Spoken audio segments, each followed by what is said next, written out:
Well, I guess this will be the beginning. Case windrower has a bad rear main engine oil seal. So in order to get to this thing, see if we can get that started for him too. I don't know if it's messed up or not. So what needs to happen is all of this, these pumps, I think there's 3 of them in there. 2 of them for sure. This pump, that pump. They got to be taken out, off. And then there's a plate here, like right here, that comes out. And you pull the flywheel then, and then you can get to the rear main engine seal. Now you can't get to anything from taking the engine out. It all has to come from this housing. Yes. I think there's 2 parts to that housing. However it is, it's not going to be a fun job. But I've had these pumps out before. It's been a long time ago, but 7-8 years ago. But they need to be popped off, hoses out. We've hoisted, I think we take the air box off, and then you can hook a chain hoist up and drop, you know, hook it up top there, and then you can lower them down. They're very heavy, but it's just going to be a pain in the ass to do that. The seal is the easiest part. It's $74 and it just pops out, but it's going to be hours of work to get to it just to take and replace that $74 seal. I'm hoping that I can do it in a day. But if not, then it's 2 days. We got rain coming on Thursday. Today's Wednesday, so rain tomorrow. And hopefully we get it apart and put the new one in.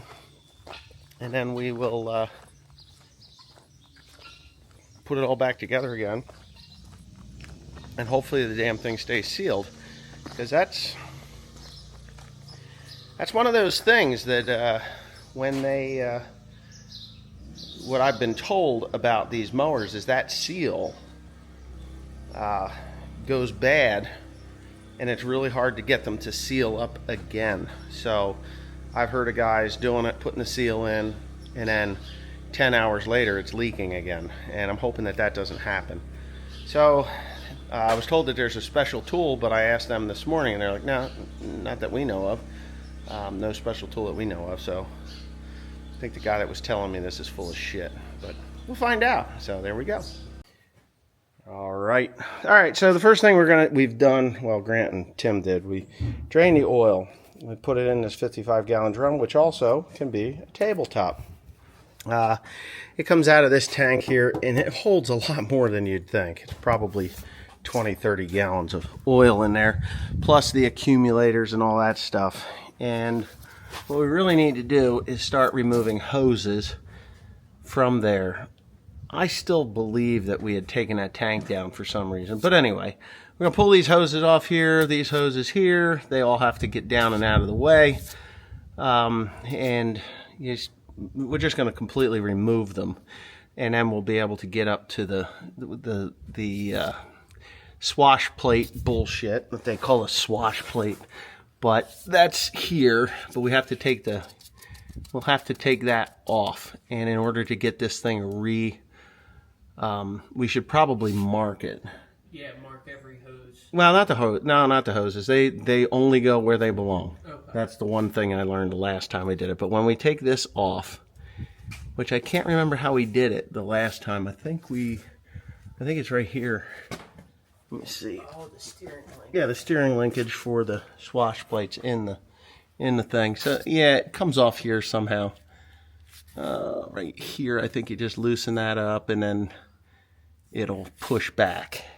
Okay. And then this stays on. Yeah. And I know when we go to put it back together, it's going to be an ass ache. But there's a sensor right here, and what you do is you move it in and out to set the distance because it's a proximity sensor. I'm not going to do anything with diesel fuel. There's 2 tanks on this thing, but that'll be out of the way enough. There's electric wires that go up here, and I don't remember if we took them apart or if we just worked around them. No, those are fuel hoses. They're the fuel lines. Pulled them right off. Well, we don't want to do that because we're full. Yeah. And I'm going to have to find out who is doing what. This tank is not full.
Cherry picker in place.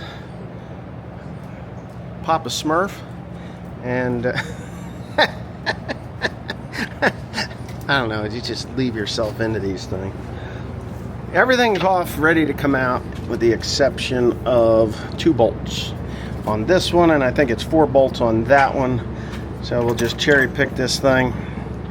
It's probably light enough I could pick it up, but I don't know. And I lost a little metal thing, but belts, hoses, and yeah, our nice clean floor is now dirty. Let's go ahead and figure that out. Let's flip you around.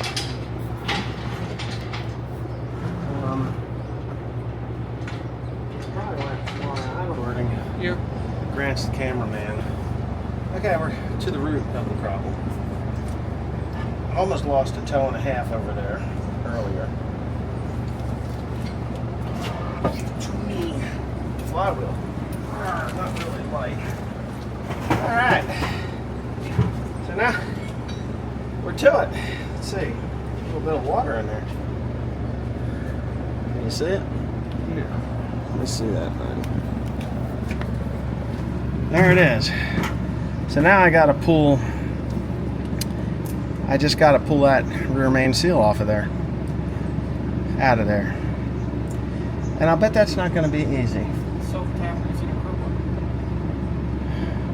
Okay, we'll do Grant's method, I guess.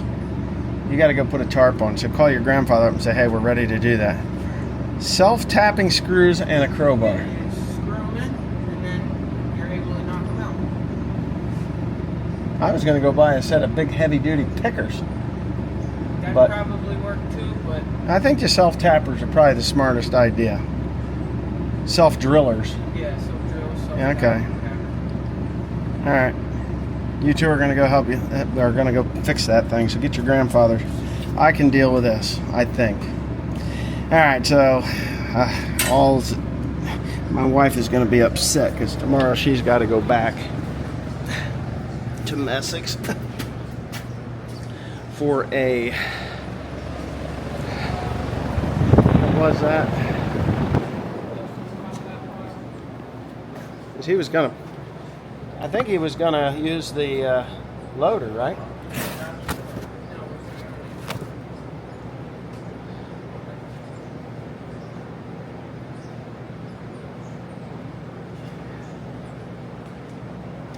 Here's the new one.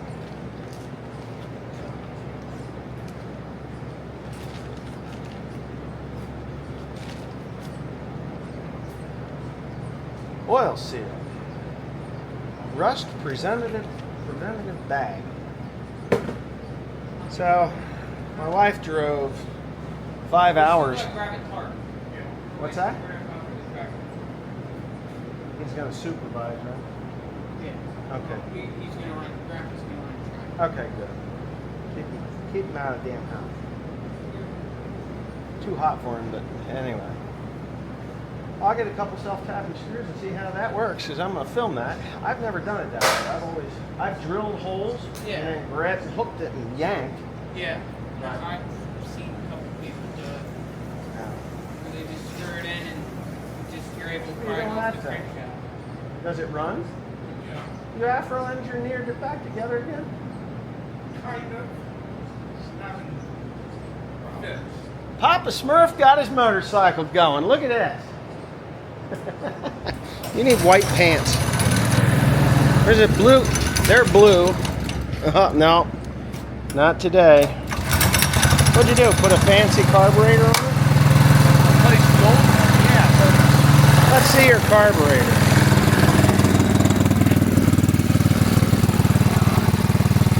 One of these days you're going to eat shit on that thing. Oh. You know. Did he just put another new tire on the back of that? It looks different. It's not as knobby. It's more of a road tire. Alright, so let's see if we can do this. I got some self-tapping sheet metal screws here. Self-drilling, not self-tapping. There's a difference. Self-drilling is different. Alright. Now here's the screws. I'm gonna go ahead and jam them in there. Bald head cut. There's so many obstacles in here.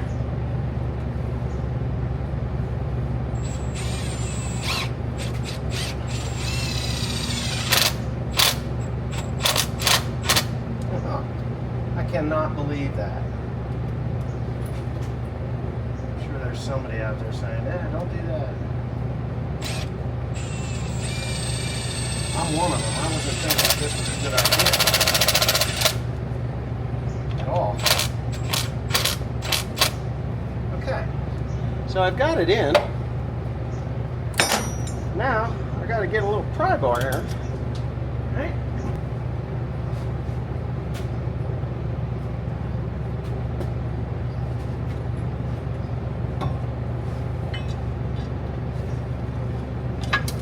No. See how this one goes. And I can guarantee you that one's not going to go either.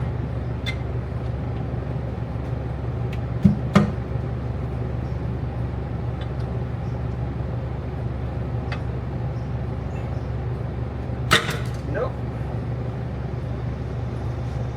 No go. So we tried that. Darn it.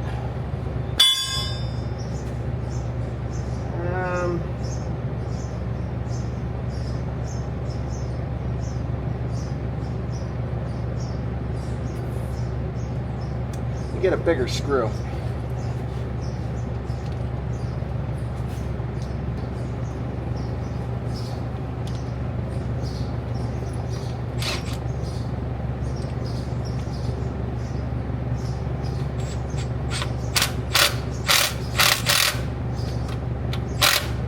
Okay, I think I got some friction on that one.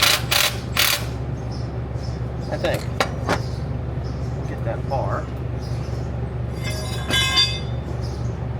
What I do is get her to move.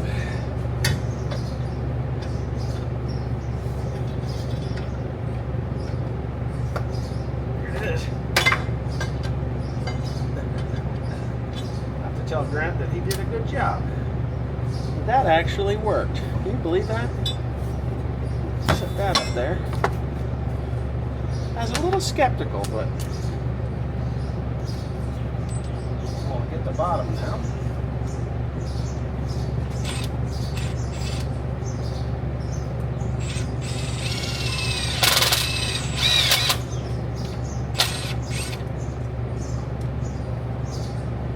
Yeah. It's like a slide hammer without the slide. It's alright.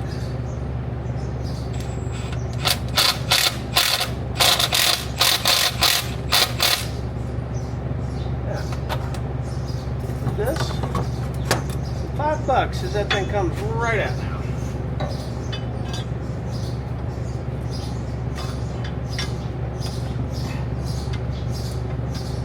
Come on, Papa Smurf. There you are. Yeah. I do have some metal shavings in there I ain't happy about.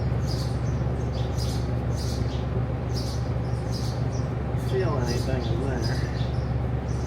Alright. Nice thing is I can just blow that thing right down into the pan. That's it. I blow them down into the pan. And we're going to change the engine oil anyway. So it shouldn't be a terrible idea. And I'll get some, I think I got some starting fluid. I'll blow that in there. Get some starting fluid in.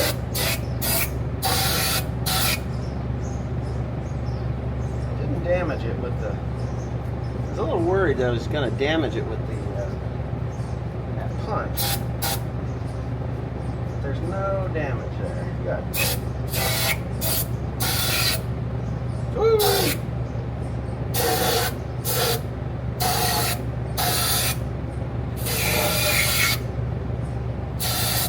So there's a magnet down on the drain plug. So any of that metal shavings, if it doesn't come out, it's heavy enough, it'll go right to that magnet. So you don't worry about that too much. But man, yeah, bring it in here, take a look. There it is. No damage. Looks good to me. No more shavings in there, which is good. Now I have to put that seal on. And to do that, I'm going to use a assembly lube. What is that stuff called? Lubriplate assembly lube, and I'm going to grease that all up. I'm probably, I don't know. Sometimes, you know what would probably work best is if I used RTV cement. But I don't know. I think there's an instruction manual in there. I've used it either way, taken some RTV cement, put it on the inside and on the outside. Problem is, if I got to take this off again, it's going to suck. And I don't want things to suck, you know. So if I got to take it off again at some point. But there it is. There it is. To figure out what I'm going to do here before I go ahead and do it. Yeah, it's always good to have a plan. Well, I got a plan. I just got to make sure it's the right plan.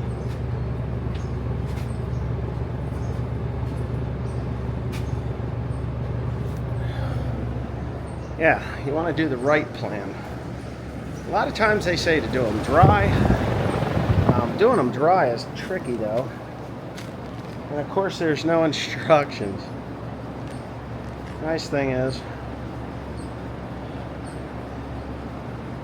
honestly, I think assembly lube is probably the best way to go with this thing. And tomorrow I'm going to have to go get this seal. This seal right here, I think. I don't know. Yeah, it's shot. So that's the seal. Hold on. Where are we at here? This is the seal that goes between the engine and the transmission. And that needs to be replaced as well. I guess I should have. I didn't see it. I didn't know how that went together. So I guess I'm going to have to go back to Messick's tomorrow for that seal. But hopefully they've got one. I'm sure they do. If they don't, well, we'll figure it out. Good afternoon. Evening, actually. Yeah, somehow somebody has done something stupid by putting that on top of that. All right, so as you have probably already seen, more than likely, We've torn this machine apart. Obviously you have seen it because I haven't started to put it back together again. Underneath the machine, it is a disgusting mess, which is normal. The oil will drip and drip and drip and drip. And we have this hole inside here where you can see that I've got that. I have not put the new seals in yet. There's a reason for that. Reason one is I just picked them up. I had the rear main seal. We bought it from Messick's.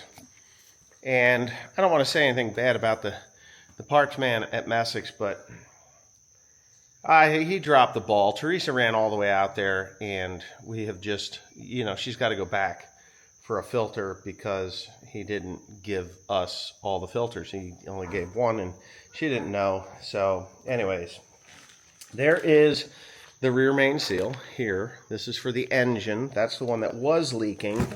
And when I got to tearing this thing apart yesterday, there's another seal that seals the transmission drive gears from the clutch house or the flywheel housing. And here comes the wife. You got the okay so? So what is your thoughts on the parts guy at Messick's? She's not going to say anything. No, don't be rude. I'm not being rude. Did he make you have to go back out there? I have to go back out there. Yeah. It's like a 5.5 hour round trip for us to do that, right? Messick's 5 hours. 5 hours. 5.5 hours. Anyway, I tore this thing apart yesterday, and this other seal, which I'm going to show you, is right here. And this is the one that seals the dry side from the hydrostatic or the hydraulically driven side, or the gear drives. And I could probably stick it back in there. It is leaking. It is wobbly. Needed to have a new one. So how hard is it to get a new one, you might ask? This was a task, almost an impossible task, to get this thing. Because in 2010... Is the right one? It is the right one. In 2010... they changed, or they had I would say a PIP if it was John Deere. I don't know what Case calls theirs. But there was a product improvement program for this. And for some reason, they never called me and said, hey, by the way, there's this product improvement thing. You could damage your crankshaft on your engine if you don't do this. It's a possibility to damage it. Well, I called them. I ordered the seal that they didn't have in stock, but they said that they could get it in stock today. All I'd have to do is pay $50 extra for it. Okay, I want to put this thing together, right? Great. So I go there to get the seal, and lo and behold, it's the wrong seal. So through that product improvement thing program, they changed it, but they didn't change it on mine. So I've still got the old style. Nobody local has this. None of their stores had it. Nobody in Pennsylvania had it. Nobody in New York had it. Nobody had this thing. So I said, well, does the hub store, the warehouse, Case warehouse in, what was the name of that town? Nate? It started with an M. I don't remember. So whatever it was. Well, let me see. It might say it on here. That goes to Huber. So I had to go to Huber.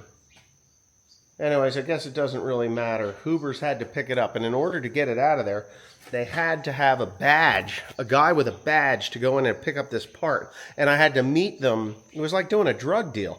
I had to meet them at a gas station to hand off the parts because I wasn't allowed on the Case property to get this. So I asked them if it was there. Obviously it was, or I wouldn't have it.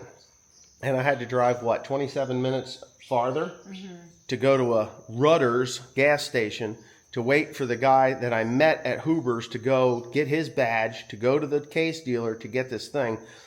I got the thing, and I don't know if I showed you these pumps or anything. Come on. So this is the hydrostatic drive, I think. And that's the hydrostatic drive. That's a hydrostatic drive, and this is the drive for the head. Or heads, depending on which head you have. So they're quite heavy. That one I muscled out by myself. We had the thing on there, and I had to pick it up and carry it out. But I think this one's a lot heavier. But yeah, everything seems to be in okay shape. So, but anyway, that was what I did today. And tomorrow we're going to put it all back together again, fire it up, and pray that it doesn't leak, because we don't want it to leak. So anyway, that's it. So stay tuned for the reinstallation of all this stuff tomorrow. Have a nice day.